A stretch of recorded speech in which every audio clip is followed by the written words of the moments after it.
carried them, that is these 75, one by one, to the edge of that escarpment, and there he lowered them on a rope-supported litter down the face of the cliff. The story of Desmond is one of a kind, and that remains in heroes' books of history because of one thing about him. He saved 75 fellow soldiers from death during the war without using any weapon. Whose only weapons were his conscience and deep inner convictions. To Doss, I owe you my life. April 1, 1942, Desmond Doss joined the United States Army. Little did he realize that 3.5 years later, he would be standing on the White House lawn, receiving the nation's highest award for his bravery and courage under fire. The story of Desmond is one of a kind, and that remains in heroes' books of history because of one thing about him. He saved 75 fellow soldiers from death during the war without using any weapon, because he believed in the Bible and specifically the commandment that says, "Thou shalt not kill."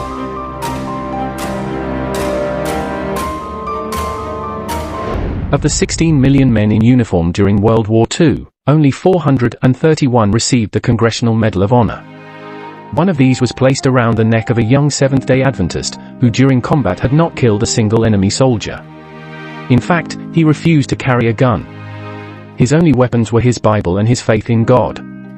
President Harry S. Truman warmly shook the hand of Corporal Desmond Thomas Doss, and then held it the entire time his citation was read aloud to those gathered outside the White House on October 12, 1945. "I'm proud of you," Truman said. "You really deserve this. I consider this a greater honor than being president."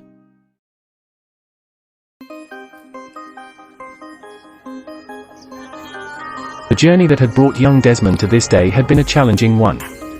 When Pearl Harbor was attacked, he was working at the Newport News Naval Shipyard and could have requested a deferment, but he wanted to do more for his country.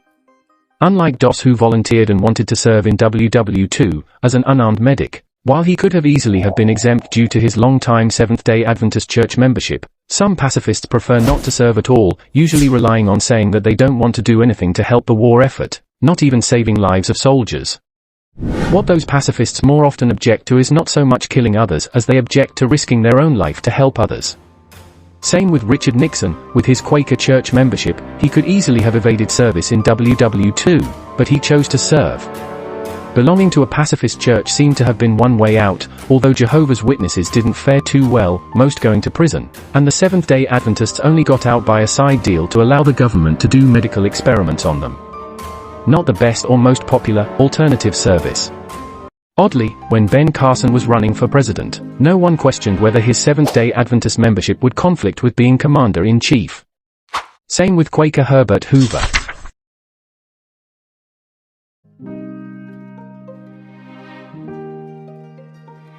Desmond Doss was one selfless human to have existed in his time. Doss was willing to risk his life on the front lines in order to preserve freedom. When he joined the army, Desmond assumed that his classification as a conscientious objector would not require him to carry a weapon. He wanted to be an army combat medic. As luck would have it, he was assigned to an infantry rifle company. His refusal to carry a gun caused a lot of trouble among his fellow soldiers. They viewed him with disdain and called him a misfit. One man in the barracks warned him, "Doss, as soon as we get into combat, I'll make sure you won't come back alive." His commanding officers also wanted to get rid of the skinny Virginian who spoke with a gentle southern drawl. When you were in Hawaii, why did you consider sending Desmond Doss back to the United States, Colonel Cooney? Well, that was our last chance to weed out the few men that we felt were unfit for combat duty. Now, Doss was a medic, and the fighting in the Pacific was so deadly and treacherous that we even had to arm our medics. Now, Doss, being a conscientious objector, he had such a strict feeling about his religion that he refused to take weapons training. And the fact of the matter is, he wouldn't even touch a rifle. And naturally, I was concerned. He saw him as a liability. Nobody believed a soldier without a weapon was worthwhile. They tried to intimidate him, scold him, assign him extra tough duties, and declared him mentally unfit for the army. Then they attempted to court-martial him for refusing a direct order to carry a gun. But they failed to find a way to toss him out, and he refused to leave. He believed his duty was to obey God and serve his country. But it had to be in that order.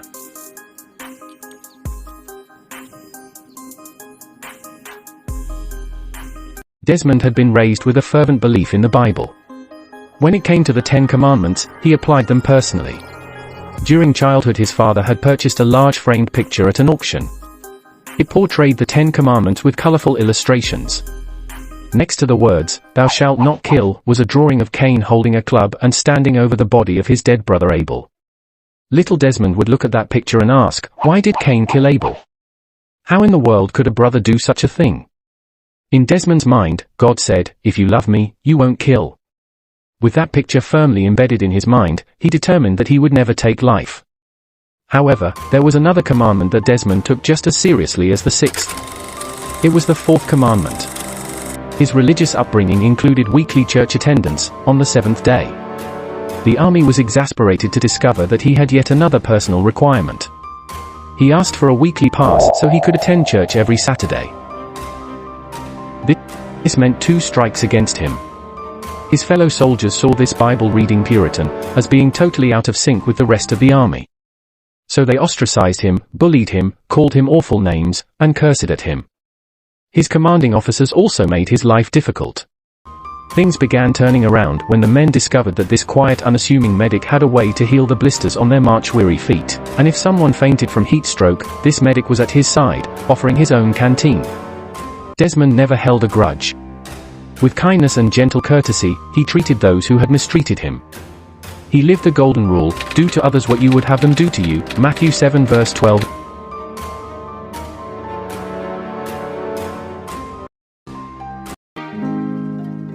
Desmond served in combat on the islands of Guam, Leyte, and Okinawa. In each military operation he exhibited extraordinary dedication to his fellow men.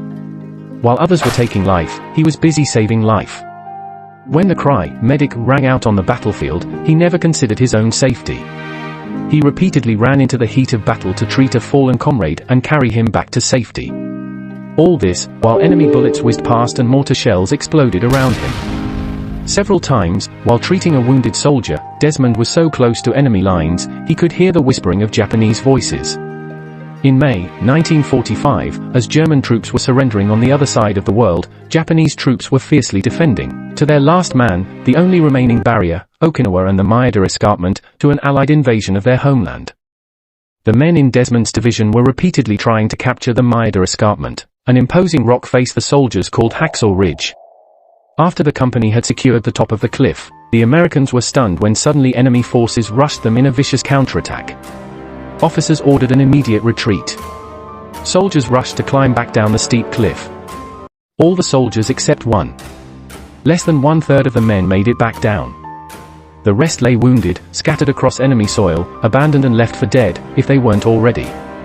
One lone soldier disobeyed orders and charged back into the firefight to rescue as many of his men as he could, before he either collapsed or died trying. His iron determination and unflagging courage resulted in at least 75 lives saved that day, May 5, 1945, his Sabbath. Eventually, the Americans took Hacksaw Ridge. Okinawa was captured inch by bloody inch. Several days later, during an unsuccessful night raid, Desmond was severely wounded. Hiding in a shell hole with 2 riflemen, a Japanese grenade landed at his feet. The explosion sent him flying. The shrapnel tore into his leg and up to his hip. He treated his own wounds as best he could. While attempting to reach safety, he was hit by a sniper's bullet that shattered his arm. His brave actions as a combat medic were done. But not before insisting that his litter bearers take another man first before rescuing him. Wounded, in pain, and losing blood, he still put others ahead of his own safety. He would choose to die so another could live. After all, that's what he read in his Bible. Such was the character demonstrated by Jesus Christ.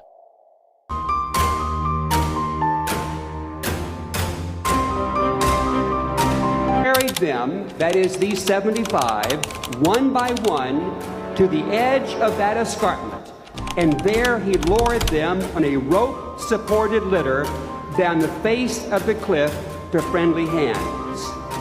Again, on May 2, he exposed himself to heavy rifle and mortar fire in rescuing a wounded soldier who lay 200 yards forward of the American lines. 2 days later, he treated 4 men who had been cut down while assaulting a strongly defended cave. To reach these men, he advanced through a shower of grenades to within 8 yards of enemy forces.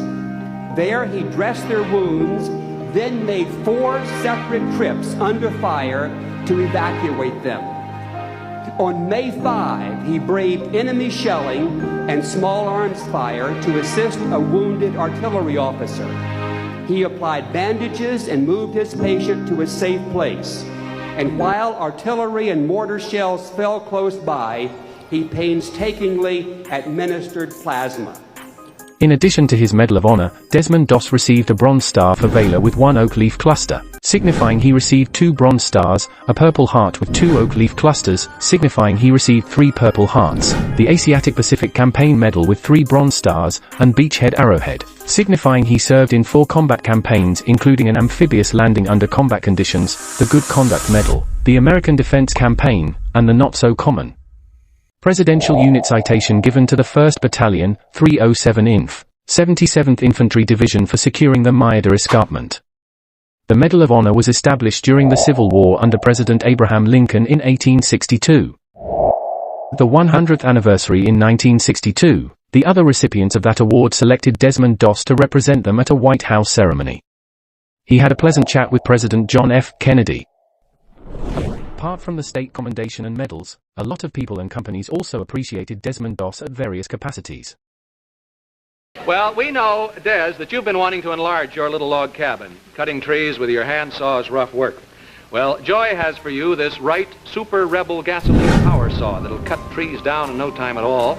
And to help you in the actual construction work, Joy will see to it that you get the modern DeWalt Power Shop, which in less than a minute makes it possible for you to change it from a power saw to 15 other power tools, all in one machine. With this DeWalt Power Shop, you'll get various accessory tools which will make your building projects easier, more efficient. Now, you can keep a filmed record of your building progress with this Bell & Howell 16mm electric eye movie camera, and show it as well as your film on tonight's show on your Bell & Howell sound projector. Now, we know you have your eye on 10 acres you hope to add to your farm someday so you can produce food for sale. And you want a cow so Tommy can have fresh milk, and you'll also, you'd like some chickens. Well, we'd like to see that you have these things, Desmond, so Joy has for you this check to make all this possible right now. Now, you'll want a tractor in tip-top condition to work that extra land, and the one you now have was not only bought second-hand, but seen far better days. So Joy has for you this brand-new Wheel Horse Ride-Away, the perfect tractor for making it easier to work that land of yours with attachments you want and need: the disc harrow, a garden seeder, a cultivator, plow, and the 2-wheel dump trailer. Desmond, now, you've never given up. You've never given up, but your old car is just about to. Well, Joy has contacted the Edsel division of the Ford Motor Company, and the Edsel people are interested in your future on the farm, so they want you to have this 1959 Edsel Villager station wagon. You'll find the Edsel station wagon roomy, both as a passenger car for hauling produce and materials. Best of all, powerful as its engine is, it's easy on the gas and will take you. Before being discharged from the army in 1946, Desmond developed tuberculosis. He would spend most of the next 6 years in hospitals. Cold, wet, sleepless nights, shivering in a muddy foxhole on the islands of the Pacific, had taken their toll. As the illness progressed, his left lung had to be surgically removed along with 5 ribs. It was discovered that Desmond had tuberculosis, and he was in Veterans Hospitals on and off for 5.5 years. Before your case is finally arrested, Desmond, it's found necessary to remove a lung and 5 ribs. In August 1951, you're discharged with a 90% disability. On your modest pension, you pick up the threads of civilian life. For the rest of his life, he survived on a single lung, until it too failed. At the age of 87, Corporal Desmond Thomas Doss died on March 23, 2006, after being hospitalized with difficulty breathing. He is buried in the National Cemetery, Chattanooga, Tennessee.